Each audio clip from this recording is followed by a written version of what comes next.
So moved.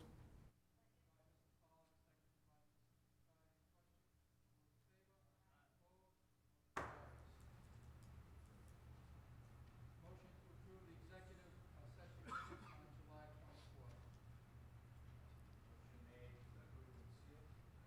Motion by Mr. Silva, second by Mr. Marciano. Any questions? All those in favor? Aye. Opposed? Motion carries.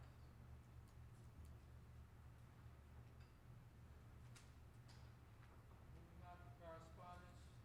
We did receive correspondence today, approximately around 4 o'clock, from the mayor. I'd like to have a letter read into the record. I'm going to ask Mr. Goho to read that to the general public. Thank you. Thank you, Mr. Chairman. So the letter is addressed to Chairman Pilata and members of the school committee. It is my understanding that the school committee will be retaining a new comptroller position in the finance department at the August 28th, 2019 meeting. During a recent conversation with you and Superintendent Goho, it was articulated why this position is necessary at this time. After a lengthy conversation, I am still not convinced that the position is necessary. In reviewing the job description of the newly created comptroller position, it is my opinion that this position is a duplication of duties and responsibilities that the current controller is responsible for. The controller should assist with the responsibilities and duties to the finance director. In reviewing the 2018 single audit findings, nowhere does Mr. Savetti suggest or recommend a new position to be created. He recommends the following. The finance director establish formal policies and procedures for the finance department. The separation of duties to the payroll processing by removing certain access rights from the payroll administrator and placing those rights and responsibilities with the human resources director, which the school department currently has and does not need to hire or create a new position. Current staff should receive additional training on the Munis accounting system. This will improve the efficiency of the finance department. I am fully aware of the school committee's autonomy, but as mayor of the town, I am also the financial steward who oversees all financial expenditures, and I would be remiss if I did not make you aware of my opposition to the funding of this $70,000 newly created position. It has always been my policy that we attempt to do more with less. In closing, I would respectfully request that this communication be read into the record at your school committee meeting, and that you reconsider the hiring of the newly created comptroller position. It seems to me that the school's finance department should reorganize and cross-train its current staff rather than hire a comptroller at a cost of $70,000 who would be duplicating the controller's duties and responsibilities. In the event you feel that we need to discuss this matter further, please place me and a council representative on the September agenda. Thank you for considering my recommendation. Sincerely, Charles A. Lombardi.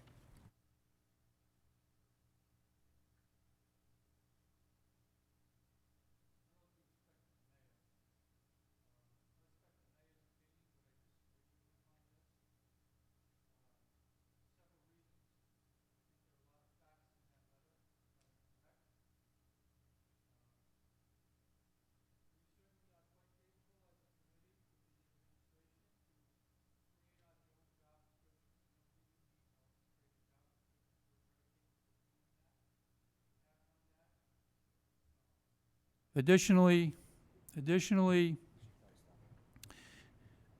this is not an additional position. We are filling a vacancy in which an individual left that position, and what we did was we upgraded that position to provide more support to the finance director. So that's a fact that needs to be corrected. The second fact that needs to be corrected is the job does not pay $70,000 a year. It pays $68,000 a year. And by the way, because of the candidate, we're saving $15,000 to $18,000 because we don't have to pay benefits. The candidate does not need benefits. We upgraded the position to a controller position to create greater efficiencies to assist the finance director. This position solidifies and supports the validation of sound fiscal management practices surrounding payroll, accounts payable and receivable, as well as improving and processing payroll. And by the way, just to remind the committee, if you recall, when Ron made his presentation to us several months ago to reorganize the finance department, it was a unanimous vote to support Ron to make that happen. So we did reorganize the finance department. Relative to sound fiscal management, state law provides, as the mayor alluded to, school committee is an autonomous body. School committee does not have to check with the mayor and fill. That's why the state law was created, to keep the school committee separate and apart as long as they abided by their income and expenses regarding to their budget. As a committee, we are charged with the responsibility to create policy, support the district's teaching and learning goals, and to ensure we meet the needs of every child by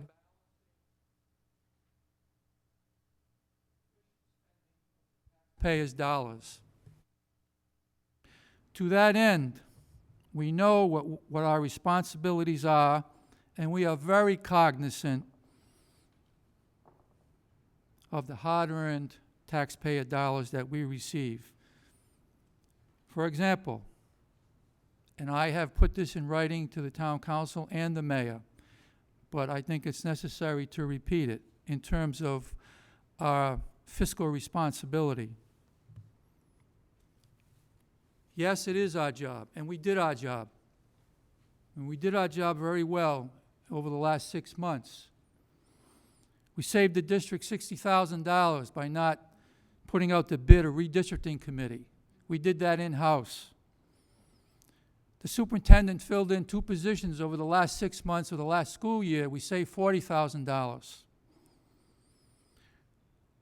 When the superintendent took the position, within the first 2 weeks, he reduced overtime by $40,000. And finance director revised the copy machine contract, saving another $50,000. That's $190,000 savings.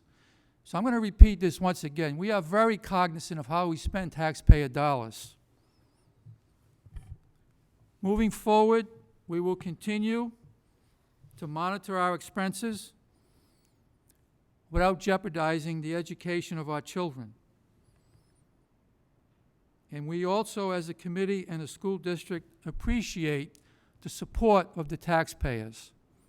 So inasmuch as I respect the mayor's position, we have a disagreement on this particular position. So as far as the chair is concerned, this position has been posted over the last 2 to 3 months. It's been posted, I believe, at least twice. There's been very little opposition or no opposition or strong opposition to that position. And to reiterate, again, we are not creating a new position. We are filling a vacancy of a person who left that position. So I think those are some of the facts, and with the committee's with the committee's approval, I certainly would put a lot of this information and respond to the mayor in writing in terms of our position. So if there's objection to that, please make it known now. I will put a letter together responding to the mayor. Understand where he's coming from, where he's coming from, but on this one issue we have a disagreement. This position is very much needed to create efficiencies within the finance department. Thank you.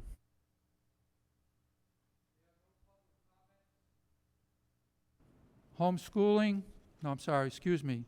Consent agenda. Motion made to approve the consent agenda items. Second. Motion made by Mr. De Silva, seconded by Mr. Pollak. Discussion? All those in favor? Aye. Opposed? Motion carries.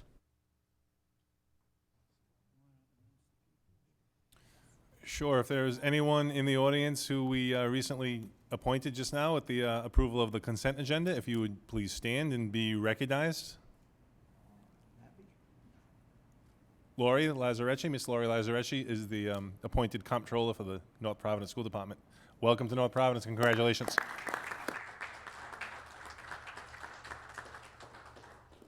By the way, thank you for showing up, Lori. There probably were 12 other people that got appointed tonight. I hope they appreciate their jobs. Thank you. I'm sure you do a fine job. Moving on to the superintendent's report. Thank you, Dr. Plata. So I'd like a motion for the, discussion and approval from the school committee to approve an amendment to the administrator's contract that has been provided to you and submitted in your packet. Second. Okay, the motion was by Mr. Marciano, seconded by Mrs. Picard. Questions? All those in favor? Aye. Opposed? I'd like the committee to discuss and approve an amendment to the administrative executive secretary contract as submitted. Motion by Mr. Marciano, seconded by Mr. Corsini. Any questions? All those in favor? Aye. Opposed? Motion carries. I'd like the committee to discuss and approve the contract for the consultant principal mentor for the new principal recently hired in the district. So moved. Discussion? Second? Motion by Mrs. Picard, seconded by Mr. De Silva. Discussion, Mr. Andriozzi. My only concern is that we're bringing in a mentor for Wayland School. I just think if we're going to do this, why didn't we bring in mentors to help out in the new larger schools that are being built, Stephen Only and McGuire? I understand that this principal is a new principal. I get that part. I'm just concerned that, maybe there could be some extra help at the other schools as well that could be sorely needed. Okay, that's a legitimate question. I think, Mr. Goho, you want to respond to that? Sure. Thank you, Mr. Andriozzi, for your feedback. I certainly understand and respect your perspective, and that is a conversation that we've had consistently throughout my tenure with the two new schools being larger and larger in enrollment. What additional support will we provide to those schools? We are constantly looking at those numbers, and we sat as a district with the union and an administration and with all the principals in the room to ensure that the new schools had the appropriate staff that they needed, and in fact additional support staff in many of the support service areas. And there's also an appointment, there's an appointment on the agenda for tonight that you will be making where we are appointing 2 behavioral specialists to the district. And those 2 behavioral specialists will be assigned to the 2 new schools. So those are the first 2 that we're piloting thanks to the efforts of Ms. Van Avery. So Stephen Only School and McGuire School, because of the population increase, they will be the first to have that additional support of the behavioral specialists. I know Mrs. Seisinger has had a lot of experience with behavioral specialists at her school, so this has been something that the district feels will provide a great support to both Stephen Only and McGuire. Regarding the mentor at Centerdale, so this is a unique circumstance in that we have hired a new principal from outside the district late in the month of August. And so just as we mentor new teachers, I feel in this case it would be appropriate to mentor a new principal. Ideally, we would potentially assign a mentor from within the district. We're kind of hamstrung by that in the sense that we have 2 other principals that are just starting their second year, one at a brand new building, and then the 2 veteran principals who could conceivably serve as mentors are really consumed with the opening of their 2 new buildings. So having appointed a principal to Centerdale so late in the school year, we wanted to make sure, and it's my opinion, I just want to make sure that Centerdale has the appropriate supports that it needs and that its family needs to make sure that they too enjoy a smooth and efficient opening and school year. This is not unprecedented. We have done this before in the district, most recently twice with the principals at Birchwood Middle School. I'm not sure what procedure was used at that point to inform the committee, but I've drafted a contract for your approval for full transparency. And although the contract does speak about days served with a maximum of up to 45 days, really it's not going to be much on-site support or support in terms of a physical body doing the work. There will be times where that occurs, but the majority of the time will be spent after school hours, at nights, and on weekends, showing the new principal the procedures of our district and how to serve as a principal in an urban ring school. The reason why we had to state it in terms of days is because that's how we have to report it to the retirement board. But it's more so consulting hours, and so once they accumulate a time period that's appropriate to a day or a half day, that's how we have to report it to the retirement board. So I hope this answers your question, and your point is a good one, but I can assure you that we are constantly talking about and monitoring the situations regarding additional support at all of our schools, but particularly with the increased enrollment at Stephen Only and McGuire. I appreciate you answering my question. Now, so you did bring up one of the new principals from last year. She's moving to a school that's going to have some serious transitions issues, possibly moving to Wayland School, if I'm not mistaken. And is it possible to have this consultant or whatever we want to call her be a mentor, be a rover, where she could potentially help out at that school as well, so that we get more bang for our buck versus just pigeonholing her to Centerdale School? Yeah, I think that's a good point. That's an excellent idea, and I'm sure that the principal mentor that we are appointing would be certainly open to helping the district in any way that we possibly can, and I'd be glad to have that conversation with her. Thank you. I appreciate it. Any other questions? Okay, there was a motion on the floor. No further discussion. All those in favor? Aye. Opposed? Motion carries. The next item, so we're all very excited about the opening of our 2 new schools. So what we have done is ensure that our OPM, Colliers and Chad and Martin Dow, give regular updates to the school committee. And I think with us about to open in a week, I think now is an appropriate time to update the school committee as to where we stand with our project of the 2 new buildings. Chad? Martin, you're certainly welcome to join them. Thank you guys for coming. You guys clean up well, by the way. Yeah, just for support. You're the looks. Let's see. Yeah, could you? And I'm just going to do a disconnect here. I don't want to lose that. Okay. Let's try this. See if that'll fit. Look at that. Okay.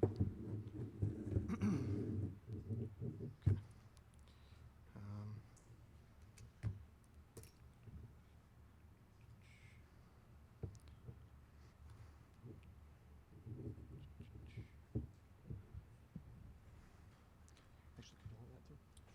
Thanks.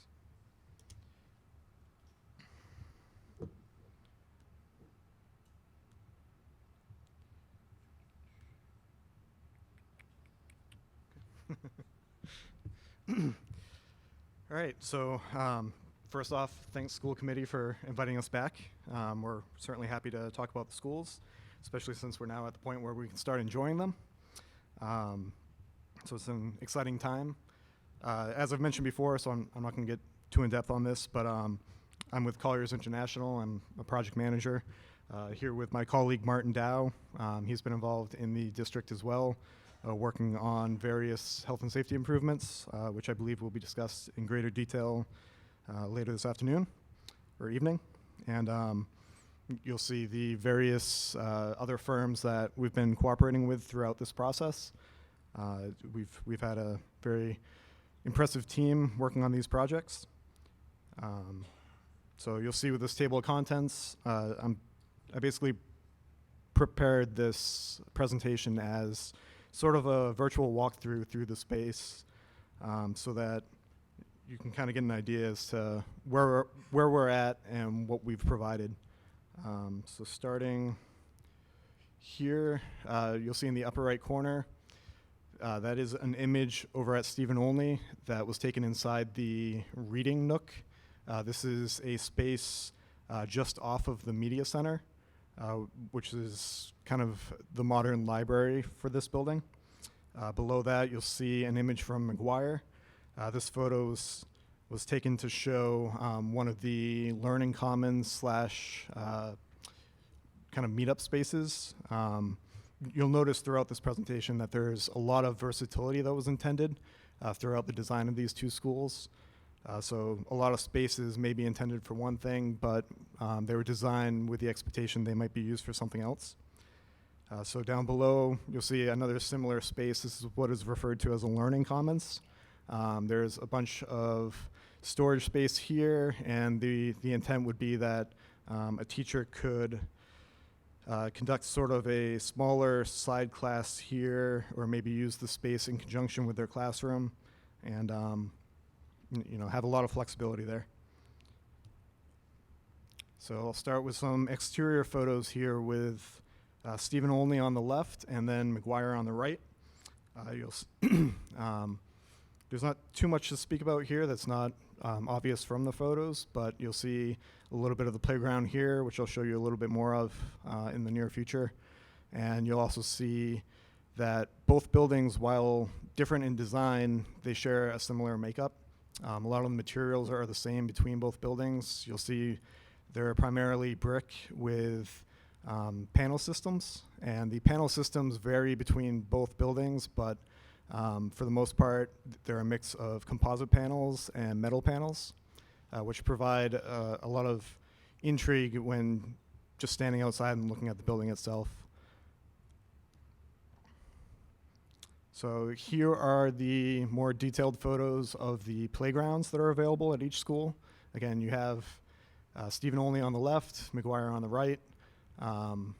This photo was actually taken from the second floor of McGuire, looking down at the playground. You might remember the photo of the couple of chairs there. That's the same view you would get from sitting in those chairs. A lot of options for kids to be able to play and learn and enjoy out here. One thing to point out, which is kind of hard to describe, but I refer to it as almost like a bouncy ball material. That's what makes up these playground spaces, and the idea is that it's a much more forgiving type of material to, if you were to fall off equipment or just kind of bouncing around, enjoying yourself, there's far less risk of injury. Sure. All right, I'll go back. Yep, yeah, that's very perceptive. On the left for Stephen Olney, the playgrounds are largely, hold on, let me get my cursor. They're largely connected. They are separated by the coloring material, but the intent would be that this is a K through 2 or K through second grade play area, and then you have the 3 through 5 grades play area. And then, yep, yeah, exactly. It's the same play space, but taken from a different angle. So the shot below was taken from like out over here.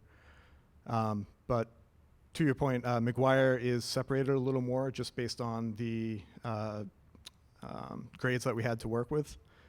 We have the K through 2, which is this space here. It's not a great shot of that area, but it looks very similar to what you're seeing in Stephen Olney, a similar type of equipment and general size.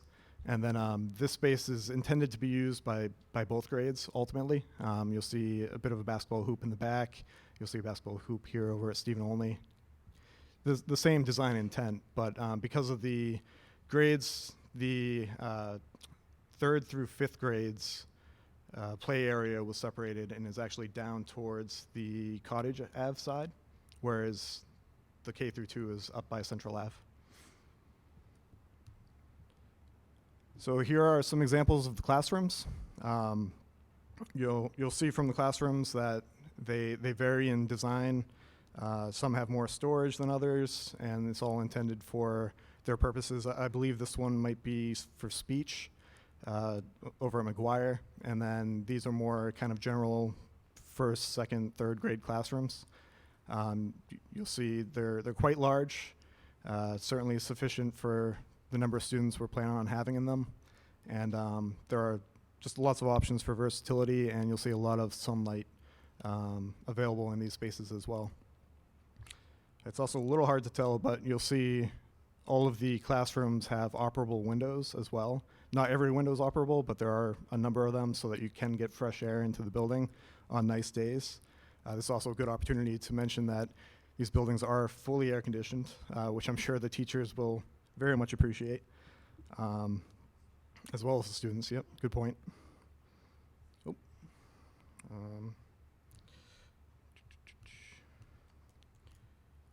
Okay, so here we have more examples of the learning commons. You can see the different types of spaces that we've created, and the intent is for the teachers to sort of go wild with their imagination, use these spaces however it fits them best for whatever curriculum they're teaching at the time.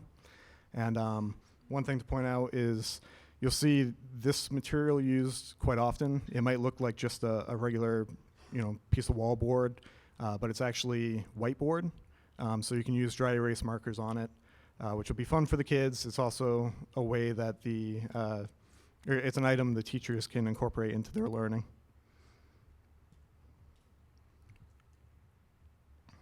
And here we have more specialized spaces. Up top, you're looking at the reception/waiting area for Stephen Olney and McGuire. This is more the waiting area of McGuire, and here's the reception area of Stephen Olney. It's worth pointing out, as you can see, there's a number of security cameras. Security was very much one of our biggest concerns and interests in constructing these schools.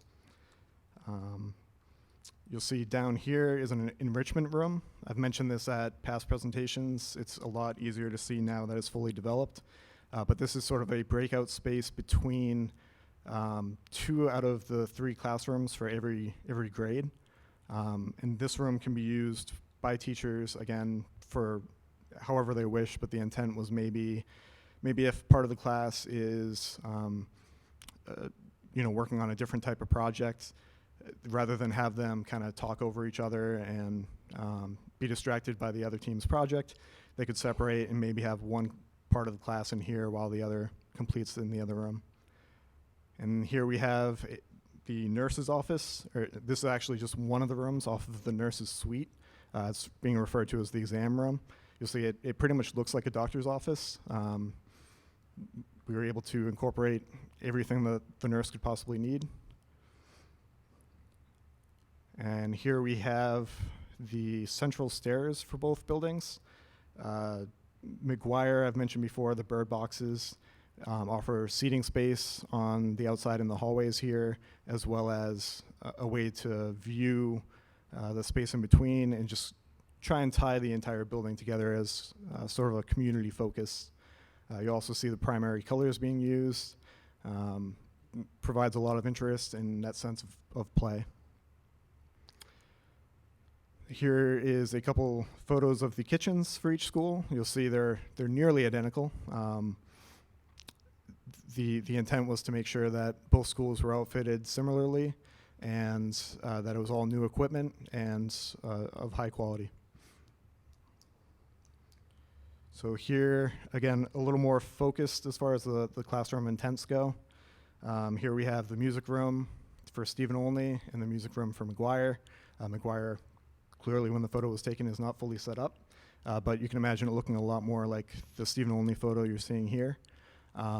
You'll see both spaces have a heavy emphasis on circles and squares and just shapes in general, and the intent there was to provide a sense of imagination for the students, since these are maybe 2 of the more creative rooms in the school. And down below, you'll see the media center. That's kind of a similar approach. You'll see the interesting light fixtures in a non-standardized pattern, and then cutouts in the walls and just the design of the furniture in general. And here we have the cafeteria for both schools. Again, Stephen Olney on the left, McGuire on the right. Both cafeterias were intended to be hybrid rooms. They're both cafeterias and stages.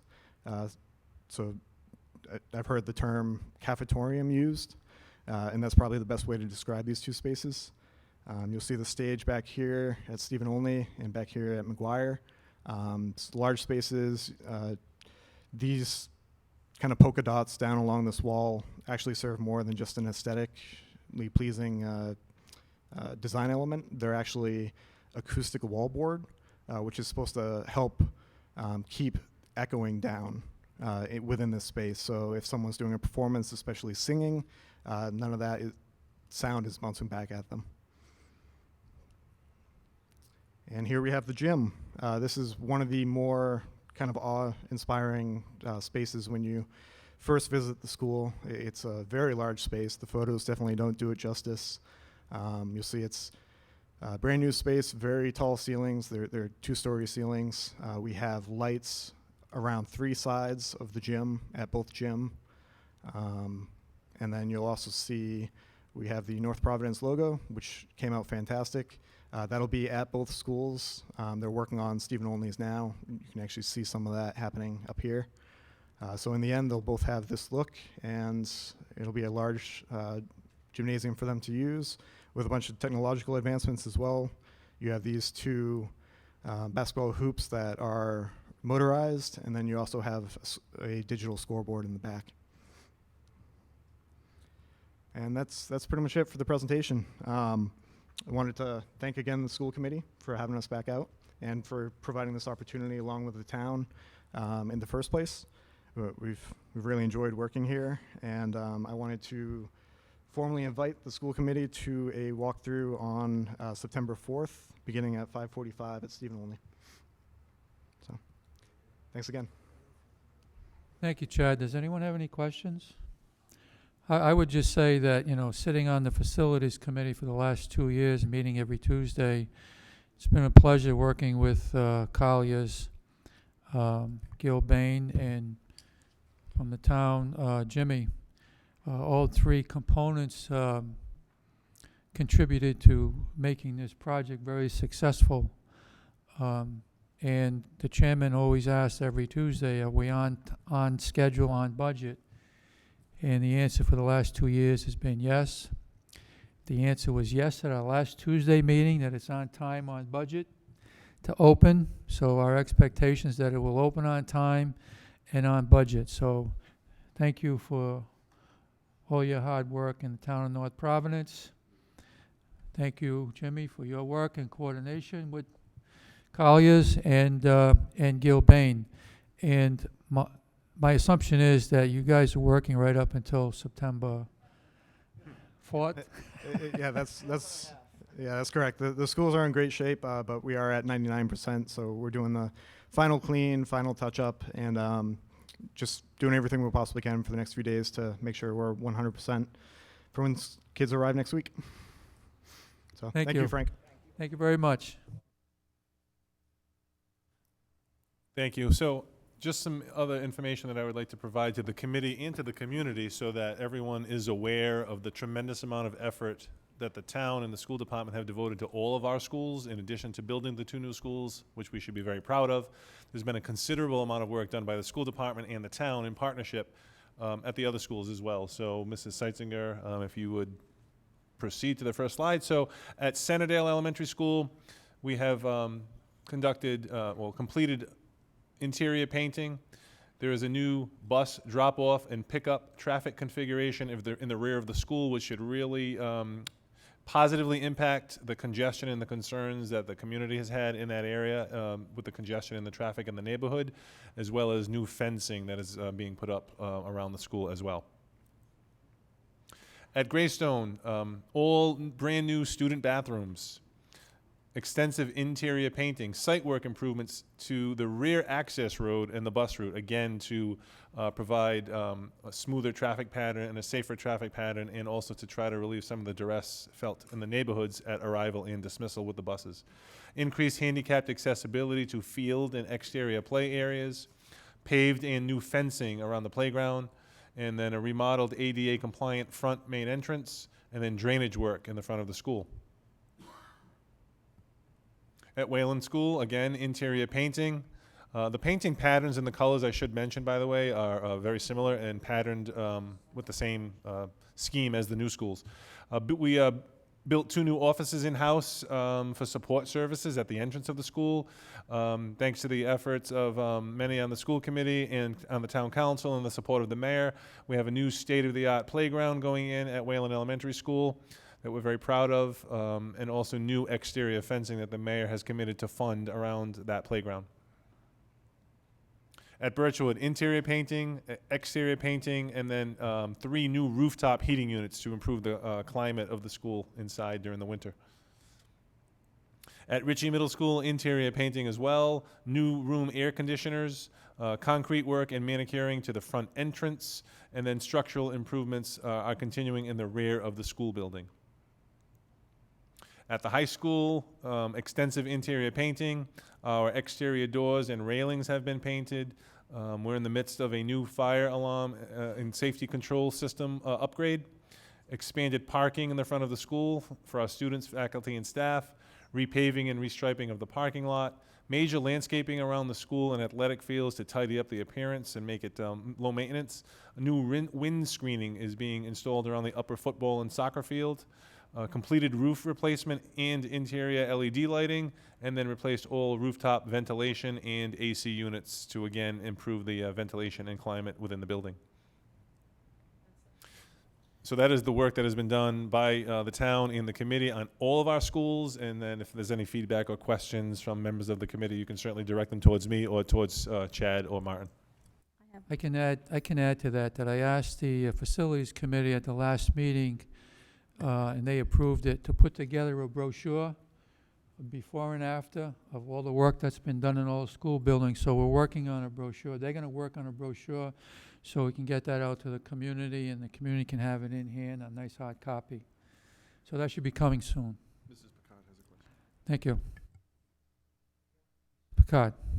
So mine is actually maybe an addition. So we all knew we had to take care of our facilities first and foremost, and we're coming to that opening day very shortly, so that's excellent.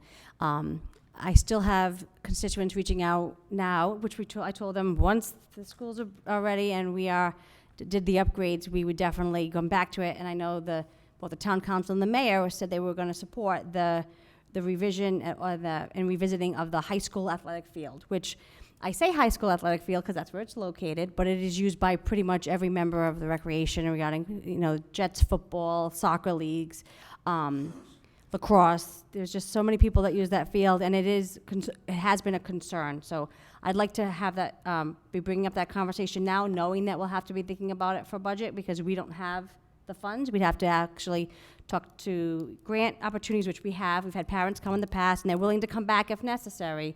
But I think we all know it needs to be taken care of. So now I think it should be a coordination with ourselves, the council, and the mayor to ensure that we move forward thinking about our work with that field. Yeah, if I could just add, thank you, Mrs. Picard, for that, because that is definitely an issue that needs to be on the front burner for the community going forward. So we've had some conversations about this, as you know, constant conversations, and a couple of options have been presented in terms of a turf field, in terms of a grass field, significant, difference in price, but your point is well taken. So Mr. Gonzalez, I'm sure, can work with Mr. Ferroli to sort of resuscitate those conversations and the projects and the plans that we had in mind. And then when we come forward with the budget in the middle of the school year, we will be sure to include those in our budget request so that we can, on our end, show that we're advocating for the high school field, which is used by the entire town. Yeah, I would suggest that we proceed to have the superintendent write a letter to formulate a committee from the town and the town council to look into structural costs for those fields because they are utilized town-wide. That certainly would not be an item that we could certainly afford in our budget. That has to be a town-wide effort to kind of make that happen. So I would suggest to get the ball rolling, we'll have the superintendent write a letter to the mayor and the town council, formulate a committee to begin the process to look into that request. Next item on the agenda, I'll turn it over to Assistant Superintendent Mrs. Seisinger. Thank you, Superintendent Gohope. I just wanted to say good evening to everyone and welcome to our community members. And I want to thank the committee for your approval of my contract earlier. I really appreciate that. And so I can continue all of the great work that we're doing in this community. And I love my job. I say that a lot. So I have an update, just a few items. We are participating in the Rhode Island Math Project, which we've done for the last couple of years, and that's sponsored by the American Institutes for Research. And it's really been great work that's going on at Birchwood and at McGuire. So that's going to be continuing, and they'll receive approximately $2,500 each to conduct this work along with that AIR group.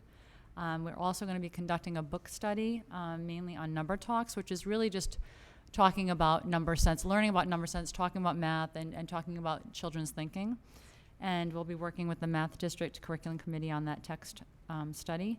And they'll also be working with our district on math professional development in terms of interventions and best practices. We have received preliminary RICAS results, which basically were received May, June. So I can't really definitively discuss results per se, per ride, but I can tell you that I did look at the item analysis data, and I did look at the cohort analysis, and I looked at grade to grade analysis, and from what I can see, there seem to be some gains, but I can't make that definitive statement, but I hope there are some positives. I believe there will be. So the actual results will be coming out the late September per ride, early October. So stay tuned for that information. Also, we continued our summer reading and math initiative, K-12, for the second year this year, and we're really proud of that, so that it was really coherent and cohesive. And the North Providence Town Library also supported our efforts and is giving out a special reward to our students at the elementary level who participated in both the town initiative for reading and also our school district initiative. So we have one student who will be going to school on the first day in a police car, and one student who will be going to school the first day in a fire truck. So we're really excited about that for them. So it'll be one student at Stephen Only that was selected and earned it, and another student at Greystone. So they do know about it, their parents know about it, so we're happy for them. And then finally, we have our orientation day coming up on September 3rd, and then our professional learning development day on the 4th, which we're really excited about. And teachers at the elementary and middle school levels will be learning about trauma-informed classrooms, and that's a continued focus on social emotional learning this year. And it's really, really important because all children experience trauma of some kind in their lives, and it really impacts their learning. So I'm really excited, and I've really gotten some good feedback from our teachers about how excited they are about that. And that'll be through Bradley Learning Exchange, doing that work. And the high school is going to be doing some work on suicide prevention and screening, and September is Suicide Prevention Month. So I think, again, very relevant topic for them. And then after that, they'll be working on NEASC accreditation work, which is continuing. So excited for some feedback about our PD day, and thank you. Thank you. Does anyone have any questions? Thank you. Good job. Next item on the agenda, school committee reports. We have none. Moving on to old business.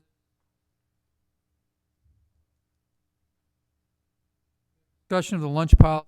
Ask Mrs. Picard to reconvene the policy committee to take a look at our lunch policy to see if we can tighten it up in any areas to ensure that parents are properly paying for the cost of lunch. So I would ask that you convene that committee, Mrs. Picard, and report back to the committee when you feel as though you're ready to present to the committee a revised, updated lunch policy. Thank you. Discussion, possible action on the Ritchie mold situation. Mr. Goho. Thank you, Mr. Chairman. So I've communicated to the school committee regarding the impact that the remediation of the mold at Ritchie Middle School last August in 2018, the impact that that has had on the budget. At the time, the school committee approved the expenditure out of the operating budget to pay for the work that needed to be done at the time. And so as we are preparing to become audited for the fiscal year that just passed and close the books, we still have an opportunity to address that cost and to determine whether or not we would like that cost to remain something that comes out of the operating budget or something that should come out of this surplus. So that would be at the discretion, obviously, of the committee. And at this point, I'm going to ask Mr. Gonzalez to provide any information.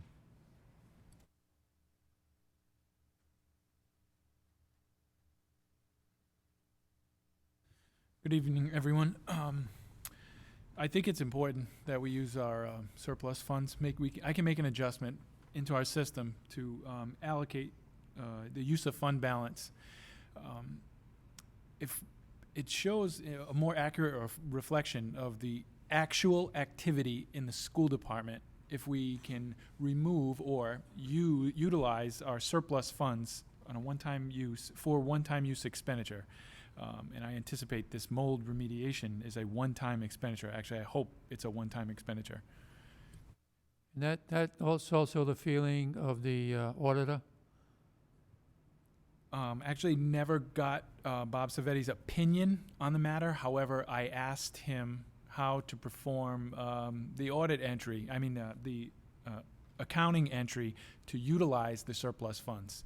And actually I have it written down in chicken scratch right next to me, but it's a credit to our use of fund balance, and it's a debit to our fund balance. And this will offset, and really it kind of removes from the operating, in a sense, a negative or a deficit. We're reaching into our surplus to just cover a one-time expense. And then, we can, after audited numbers, we'll see where we land. I anticipate being basically even for the year. Okay, so it's the recommendation of the administration to pay for the mold that occurred at Ritchie from our surplus funds. Is that correct? Correct. If I may, Frank? Sure. One more thing. If we do nothing, our financial statements are going to show that we had a deficit at the end of the year, and our surplus balance will have to be utilized to make up that deficit at the end of the year. However, long term, we look back operating, we're even. We're not going to show a big red hole. The chair will entertain a motion to approve the recommendation of the administration. Motion to approve with regret. Motion by Mrs. Second. Picard, seconded by Mr. De Silva. Further discussion? Yes, Mr. Andriozzi. of course. Thank you. So last month I brought what I thought was an accurate analysis of the budget, and I thought that we'd be in a negative, knowing that we had spent the money last year out of the general fund to cover the mold. I was told that didn't happen, but in fact it did. That's first. Secondly, could you tell me what this surplus is and where it comes from? The first I've been hearing about it is the last few months that we have a surplus. Where is this money? Where does it come from? What is it in? Is it in athletics? Where is the money? And how is it counted? So we began school year 19 with a surplus in our fund balance. That's where the money is. It's in the fund balance that's accounted for on our audited financial statements. That's exactly where it is. It's in the fund balance. We began 7-1 with $1,014,000 and a few $100. That's how we started 7/1/18. If we make no changes, we're going to reduce that surplus or fund balance by approximately $370,000 as of right now.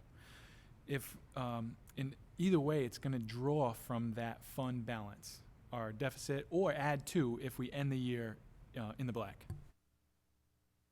I understand that. So what I'm asking is, when you say fund balance, is it the money that is allocated to us through the state and the town, or is it money that is accumulated in little accounts that are in the school, such as, I'll use athletics, kids club? Is it accumulated there, or is it just money that's left over from, as I said, both the state and the town's allocations? It's You can correct me accumulated. if I'm wrong, but it's accumulated, Steve, from all the line items where there are more assets than liabilities. It's an accumulation of all those line items that accumulate over the years. Basically, it's a credit to any time a district ends up with a surplus. It's a credit to the school committee and the school district, because they're really watching their expenses and how they spend their money based on the amount of money that they get. So it's probably across all the line items outside of a few line items that might show a minus. In one fund, in one general fund. That's the general fund. Yeah, I would just add, it's not school-based. That's what Mr. Andriozzi is asking, is the town and the state allocation to our budget. That's where the surplus is that we're referencing. Well, actually, that's where it comes from. It comes from all the revenue that we accumulate over time throughout the year. We also, I'm going to say, like, for instance, the athletic department collects money at the gates. So there's money that's collected at sporting events. That money is collected, put into a fund. So what I'm asking is it allocated money? Is it money that we've accumulated from collections such as that? Or is it just a combination of all the above? It doesn't come from the athletic gates. They have their own account. They have a student activity account specifically for that athletic fund. The surplus funds come from state aid, town appropriation, Medicaid reimbursement, and any other miscellaneous revenues from only the 101 account, the general fund. Thank you. I appreciate that. All set, Steve? Yes, I am. Okay, Thank you. you're welcome. Okay, so there was a motion on the floor. All those in favor? Opposed? Motion carries. New business, Mr. Goho. Thank you, Dr. Pilata. I'd like to have the school committee discuss and approve the comptroller job description as submitted to you. Motion made. Motion by Mr. De Silva, Second. seconded by Mr. Pollock. Questions on the motion? All those in favor? Aye. Opposed? Motion carries. Next item, I'd like to have the school committee discuss and approve the comptroller contract as submitted to you in your packet this evening. Motion made again. Motion made by Mr. De Silva, Second? seconded by Mrs. Picard. Questions on the motion? Hearing none. All those in favor? Aye. Opposed? Motion carries. As you read in the breeze today, or you may have read in the breeze today, Ritchie Middle School is the recipient of an opioid grant in partnership with Tri-Town and the Rhode Island Department of Behavioral Health. As a requirement for the administration of that grant, they do have to administer a survey. The survey was provided to you in your packet, and I'm asking for the school committee to approve the survey that was submitted. Move passage. Second. Mr. Marciano, make motion to approve, seconded by Mr. De Silva. Discussion? Hearing none. All those in favor? Aye. Opposed? Motion carries.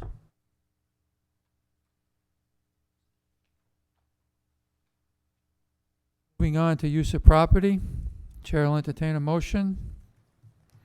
Move the. Second. Motion by Mr. Marciano, seconded by Mr. De Silva. I have a quick question. Norma, Questions? yes. Did you get one for the high school field for the North Providence? Oh, that's right. I forgot about that. I think it may have come. I didn't see it here tonight, and I was of the opinion I'd come in to use the field for fall ball for 2 nights a week. It's not Babe Ruth. It's North Providence Little League Senior Division, and they're in a 6-team 3-community league, and I think they had asked for Tuesdays and Thursdays. But I didn't see it in our packet tonight. That'd be.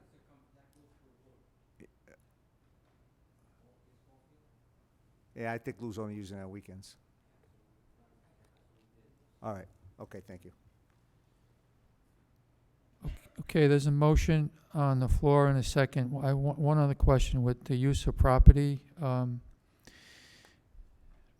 would suggest, again, Mrs. Picard, the policy committee, review the current policy committee that we have for the rental of the facilities. I'm particularly concerned about the new gymnasiums. We want to make sure that policy is in concert what we expect in terms of the use of those 2 new facilities. So we actually, that we have to address that, but we also, I had talked to Ronnie, we have several finance policies we have to add to our review and create. So I actually have one, Ron, that I forgot to add, and that was going to be the athletic policy, so about the gate. So that was like, so we talked about like student activity fund, but I didn't mention to you about like the incoming of events, like a ball game. So we brought out interscholastic league, and I have an expert to my left that could add. One of the questions I asked the administrators across the state was, how do you know the gate going in is the gate going in? And I thought to myself, how do we know? We don't, because even in our province, I don't remember giving tickets or clicking. Mike, I don't know if you know. I don't recall that. So that was just some of the things that they had mentioned, and I was wondering, like, that we probably should add that to our finance package. But I'll get more, and maybe Joe, if they have other sort of like tips for things like that. I know they had mentioned some at their earlier meetings, but it definitely brought to mind that was something we probably should look at while we're looking at all the finance pieces. Okay, thank you. Any other discussion? All those in favor? Opposed? Motion carries.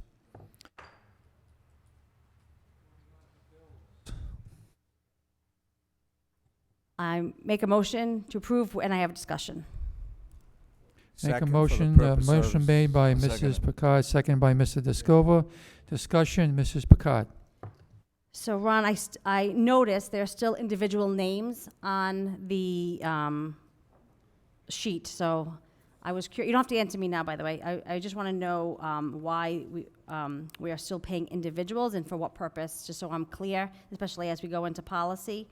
And there was a large I think it was 12,000. Hold on, Lowe's, thank you. How could I forget? Lowe's is our favorite conversation.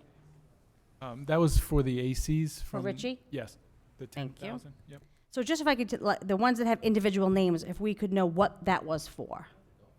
And I can show you the number one after. Good job.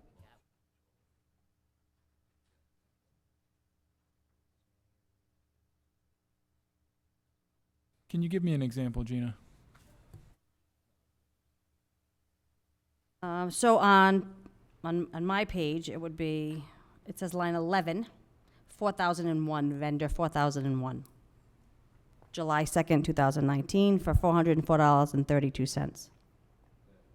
I wasn't sure if it was health, care, like prescription reimbursement, or if it was like, I just wanted to know what it was for because it was an individual check written to an individual person. I thought we were. I'm gonna have to get back to you. I'll go through the list and highlight any individual names, and I'll send you an email on what it was for specifically. But these are going back a little bit. If you could to send it, I'm early- sure everyone, just so if Sure. everyone. Yeah. And then my always question is, to your knowledge, Ron, is all these bills and procedures following the law of the state of Rhode Island? To the best of my knowledge. Thank you. Any other further discussion? Hearing none, all those in favor? Opposed? Motion carries.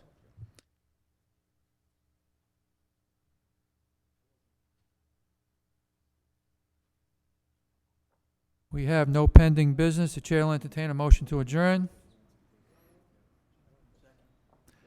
Who made the motion? Motion by Mr. Pollock, seconded by Mr. Corsini. All those in favor? Opposed? Motion carries. The meeting is adjourned. Thank you.